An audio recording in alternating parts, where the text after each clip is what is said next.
Hello everyone, welcome back to our channel. So ఈ వీడియోలో భాగంగా మనం నేర్చుకోబోయే topic RRB NTPC previous years questions discuss చేసుకుంటున్నాం కదా. సో 2 ఏప్రిల్ 2016కి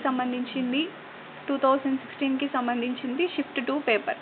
సో ఈ వీడియోలో మనం అప్ టు 52 క్వశ్చన్స్ దాకా వచ్చాము. సో మనకి ఇది కాంప్రహెన్షన్ దగ్గర ఆగాము, ఓకేనా.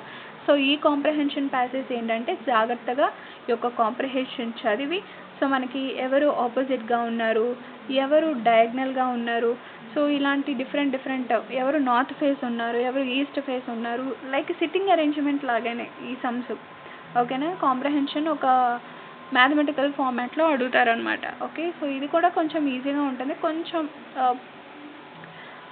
ఫోకస్ పెడితే ఈజీగా వస్తాయి bits, okay.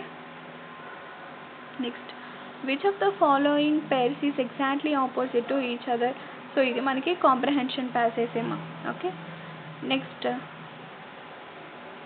So time and work related మా. సో టైమ్ అండ్ వర్క్ ఏం లేదు, ఇప్పుడు మీరు ఇలా క్వశ్చన్ ఇచ్చాడు కదా,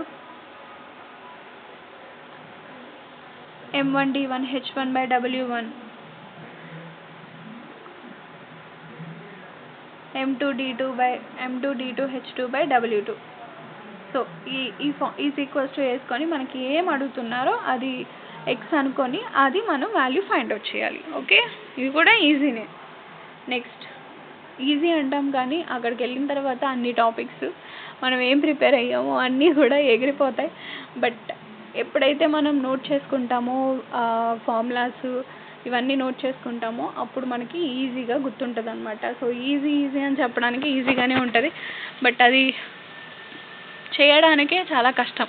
అండ్ నేను ఇలా చెప్తున్నాను, నాకు కష్టమే, ఏదో అలా చేస్తున్నాం అంతే, ఓకే. సో నెక్స్ట్ మనకి ట్యాబ్లర్ క్వశ్చన్స్ మా.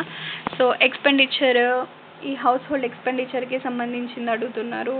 ఇలా అడిగితే మనకి యావరేజెస్ ఫైండ్ అవుట్ చేయమంటాడు first thing, okay. Average find out చేయమంటాడు, లేకపోతే పర్సంటేజెస్ వైజ్గా కనుక్కోమంటాడు, అండ్ ఓవరాల్ ఎంత ఇచ్చాడు అని అడుగుతారు. సో ఓకే, ఇలా డిఫరెంట్గా అడిగే ఛాన్స్ ఉంది. ఏది వచ్చినా సరే మీరు ఖచ్చితంగా చేయాల్సిందే. What is the total of household expenditure for the 2012కి సంబంధించి టోటల్ హౌస్ హోల్డ్ ఎక్స్పెండిచర్ ఎంత అని అడుగుతున్నారు, హౌస్ హోల్డ్కి సంబంధించి, ఓకే.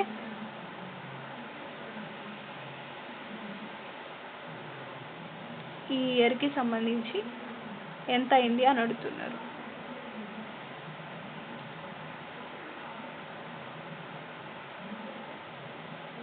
సో అన్నీ కూడా ఇలాంటి క్వశ్చన్ బేసే ఇచ్చారు.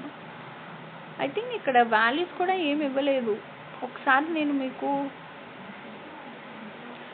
ఇవి తర్వాత చెప్తాను, మెన్షన్ చేస్తాను యాప్టిట్యూడ్కి సంబంధించి వాటిలో, ఓకేనా. ఒక్కొక్క క్వశ్చన్ మీకు చెప్తాను అసలు ఏంటి అన్నది, ఏం అడుగుతున్నారు చెప్పాను కదా. ఇదిగోండి పర్సంటేజ్ వైజ్గా అడుగుతున్నారు. సో ఇదిగో పర్సంటేజ్ వైజ్గా అడుగుతున్నారు. గ్రాసరీకి సంబంధించి, రెంట్కి సంబంధించి, leisure, EMI, taxes, these are the different concepts which are present in aptitude data interpretation, okay. Next question, చూసారుగా యావరేజ్, నేను ఏమైతే చెప్పానో అవే వచ్చినాయి. సో ఇక్కడ యావరేజ్ అడుగుతున్నారు.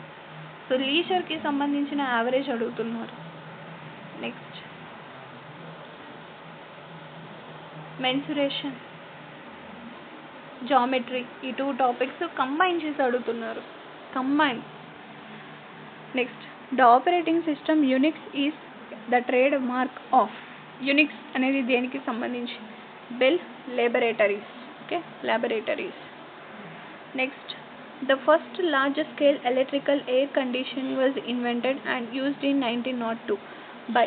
సో మనకి విలియమ్స్ క్యారియర్. సో మనకి ఎలక్ట్రికల్ ఎయిర్ కండిషన్ అనేది ఫస్ట్ ఇన్వెంట్ చేసిన వాళ్ళు యూజ్ చేశారు. ఏ ఇయర్లో, 1902లో ఇన్వెంట్ చేశారు. ఎవరు అంటే Willis carrier, okay.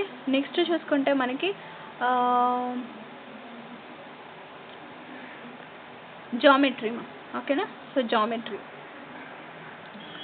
Next, which of the following is the most common kidney stone farming compound. So మనకి ఎక్కువగా కిడ్నీ స్టోన్స్ అనేవి వస్తాయి యూరిన్ ప్రాబ్లమ్స్ వల్ల కానీ, సో ఇలాగా